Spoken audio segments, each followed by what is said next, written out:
Hello, hello, hello, and welcome to this month's amazing lineup on the Her Version Impact panel. Her Version just hit its 1 year mark and continues to grow at rapid rates. We just hit our 100th guest speaker last week. We have over 450 YouTube videos, over 90 audio podcasts, over 400 members in our Facebook group. Be sure to join us, and drum roll. We just launched our first and definitely not our last podcast marathon. For the first time ever in history, we have had 12 hours straight of females only speaking on our platform. We promise to continue to grow and expand and provide you with beneficial information to help you in your everyday life. I am thrilled to have a female panel filled this month as we speak about depression and anxiety, something so many women and men are dealing with, especially right now. The conversation around this topic will be broad and will guarantee to educate you on so many areas of your life. Join us as we dive deep into our personal journeys and what we have created for ourselves in order to better our lives. There will be live Q&A for those of you that are already jumping on live for the next 2 hours. So get your questions in the comments. For those of you that don't know me, I am your host, Sabrina Victoria. If you are new to this podcast, make sure you follow, like, subscribe, and share. Let's jump right in.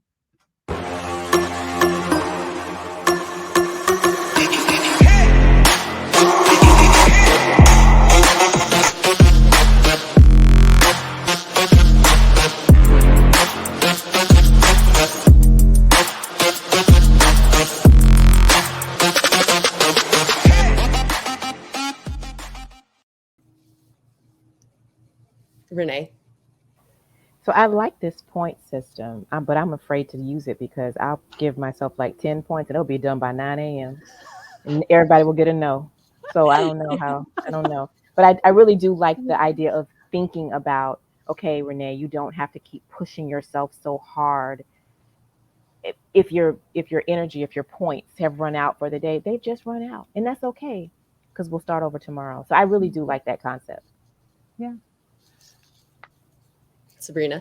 I do want to say, since we're on the subject of the point system or having a system in general, one of the things that I do that may not necessarily relate to this panel, but just because it seems like a few other people appreciated it too, is there's, I don't know where I got this from, but in one of the lectures or classes that I've taken through coaching, supposedly as a human, we're only capable of answering like 20 or 25 questions a day. I don't know if anyone else has heard that, but if you think about simple things like when you wake up in the morning, what are you going to wear? That's like one question. Like, what are you going to eat? That's 2 questions. What are you going to make for dinner? That's 3 questions. You know, your kid asks you something, that's 4 questions. So if you think about how many questions we're asking ourselves every single day, our capacity of our brain is only allotted, like able or capable, until you hit a point where it's just too overwhelming. That's why at the end of the day, sometimes you feel so emotionally or mentally exhausted, because of all of the questions that you're answering all day. Your mind is going a million miles an hour. So one of the things that I've also done in my life is alleviate the amount of questions I have to ask myself. So I, minimized my wardrobe. So I only have a few things to pick from now. So it's not so overwhelming.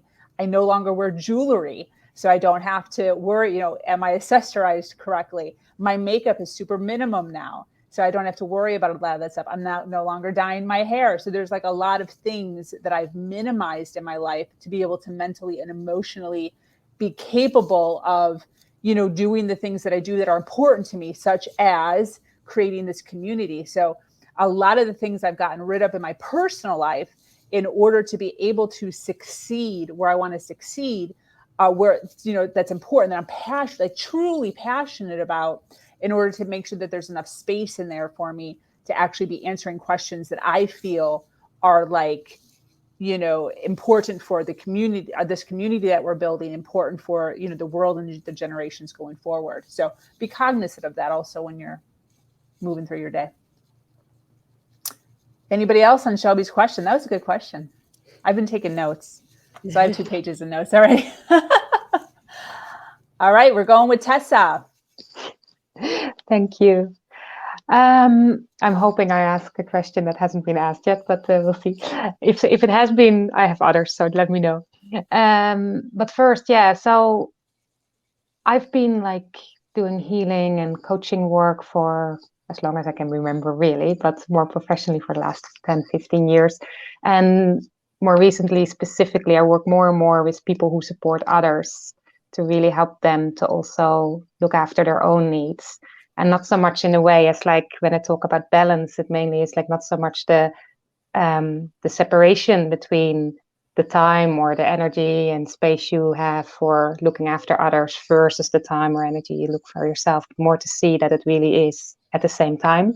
That, like, you know, when you really look after yourself through that, you're looking after others, but also that if you do it in a way that it's not depleting yourself, that by looking after, you're also looking after you. So more creating it as a more unison, if you like, I guess.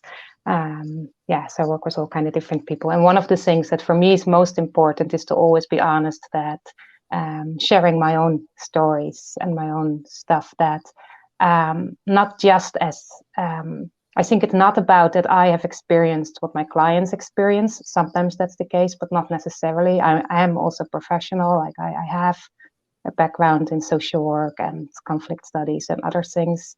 But I do think whatever my studies are, I'm also a human being who has his own challenges and struggles in life. So I do share those, like, not to say that. And one of the things that came up from today's topic was that I actually shared it in the post where I shared Sabrina's message of today. That I said, look, I still suffer from anxiety. It's not as often anymore, but it's like learning to deal with it. And I actually don't like the word dealing with it because I don't think that's what it is. But it's become easier to embrace life and myself, regardless of the being sensitive and anxiety. But it doesn't mean I don't have it. Doesn't mean I don't experience pain. Doesn't mean I don't experience suffering. Like, I have a strong spiritual practice and a strong personal development practice and everything else. But I still, it's still there. So for me, my experiences was when I stopped fighting being sensitive and suffering from anxiety. Now, when it comes up, I literally described it as I still experience the contraction in my chest, the choking in the throat, the suffocating fear, but when I actually manage to stay with it and hold it and bring compassion to myself, bring compassion to it, then it kind of softens. And then I can handle whatever's going on again. And sometimes I can't, and that's where the asking help and especially accepting help comes in. So my question is more like, for me, that turning point came, I think, as a kid. As I said, I went from either I was fully involved and I felt everything and I would be banging my head against the wall, asking my mom to make it stop because I couldn't handle it anymore. And then I would completely retreat and try to keep the whole world out. And then I will feel lonely and disconnected, until I started deepening this and learning this practice of more being fully in myself and in the world, and accepting that these things arise and just bring compassion to it. And that really helped me. And the asking help, as I said, I think that's been a really learning point as well later in life, that needs to be part of it. And my question is really like, did you have a turning point where you really, this difference of that you were unable to deal with things or coping with it, or that you were giving out to yourself or feeling the depression, or giving out to someone else, or maybe, something else. And then what was it that helped you to really learn to live with it in a way that it's, not something to get rid of or deal with, but something that you can, I don't know, embrace, live with, if that makes sense as a question. And I can't really see the names because... That's Elizabeth. Okay, thank you. Elizabeth. So it's kind of funny that you asked this question because it had sort of come up and it was something that I wanted to mention. I sort of feel like, for me, I have come to accept that I just feel very intense emotions, and that's a gift. I have come to accept and understand the fact that, my episodes are in fact episodes. I have waves, I have dips, I have highs. From my experience of being medicated, I also know that sometimes in trying to control the dips, the highs are not as high also. And so it's just like my emotions are a superpower now. Like, I can feel so much more intensely than the vast majority of the population, and I've come to accept and appreciate that as a gift, and it's not something that I want to manipulate anymore. And I wanted to address the comment. That's why Sabrina left it up for such a long time. I think it is important to recognize that, like, a lot of the depression and imbalances that we are experiencing as a culture, as a human race, can stem from our disconnection from nature. And one tool that was very instrumental for me is just starting to pay attention to the moon, the lunar cycles, and understanding like, we are all deeply affected by the moon, the signs that it goes through, the elements that it's going through, and also the moon phase, whether it's a new moon, first quarter, last quarter, full moon, all of that stuff. So I highly recommend tracking your moods against the moon cycles, just to learn yourself and how you are, because I mean, when the moon is in a fire sign, you're supposed to like get like a burst of energy. But for me, fire signs are all in my 4th, 8th, and 12th houses, which are very low, typically low energy times. So being able to understand how the moon is affecting you personally is a great tool. But also, like, not everyone has access to the green spaces. Oh, wow. Yeah. So not everyone has access to green spaces, number one. And number two, I love the beach. I would be happy living in a hut if it meant that I could roll out of bed into the ocean. However, in DC, I was walking my dog in 30-degree, like, my eyelashes were freezing. The cold was literally giving me a panic attack. You can't just take a walk to deal with your depression when it's -degrees outside. Yeah. So That's real. Like, I understand that, yes, a lot of it can be we can find a lot of medication in our connection to nature, but let's also recognize the fact that that is not an option for a lot of people, especially to do on a daily basis.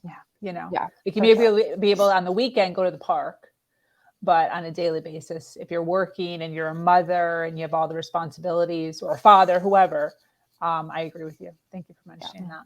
Yeah, thank you. And it resonates so much what you say, like, that it's about that accepting, right, and embracing that you have that gift, what you first mentioned. I think to see like the sensitivity as a gift, and at the same time the acknowledgement that sometimes it's hard, but the nature as well. And actually, one thing I do, I work with a lot of people that work in the city, and I say, even if you can just have a plant, or even like one lady once, when she came on a walk, she brought a leaf, and she still a month later said, I still have the leaf, and sometimes I hold it, and then I remember even how I felt during the meditation walk and stuff. So I think even if you're not able to go into nature a lot, sometimes you can bring nature into your house a little bit as well. So I think that can help people as well. Yeah. I can also connect with Elizabeth on talking about how she's an emotional being, because I'm the same. For those of you who've been on with me, when I just break down into a crazy, ugly cry, I just feel all the feels. I'm just a very sensitive, emotional person. I've apologized for it my entire life. Been told that I was weak. I've gotten the eye roll several thousands of times in my life of, oh my God, there she goes again. all growing up, was considered the crybaby. And it wasn't, and I wasn't doing it on purpose. And it got to the point where I hated it, and I can't, it's very difficult to hold it back. It's very difficult to like keep those emotions in. And it's very frustrating sometimes. And it's gotten to the point now where it's just, sometimes if it's a subject that I know is going to be, a little more touching, a lot of times I just emphasize with that upfront, like, hey, listen, I don't know what's going to happen. And then other times with topics that are just whatever, they'll say something and it just triggers something in me that I just can't control. So some of us are, just heavy feelers. That's Anybody where else? with heavy feeling, I'm very proud of my sister, because my sister's trying to give my nieces space to feel their emotions, but try and understand it early on. So my 8-year-old niece, she is actually in therapy and it's helped so much. And so my sister has given her more control, so she gets to have more choices in her day. And so she feels like she has more control. And so she's expressing herself more and communicating better and she's in more control of her emotions. Yeah. I think that's so beautiful that you, in a way, you learn to be in control by letting go, in a way, right? Being allowed to let go. And that is what the control is. If you try to control it and suppress it, it actually gets worse. And then when you actually allow to feel it, that gives the control. We're going to close up with Emma. Yeah.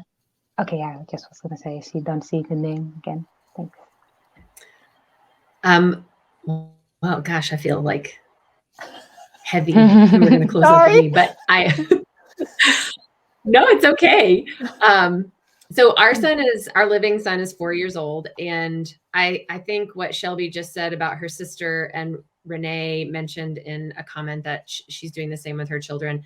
And I think this is a really great takeaway for anyone listening.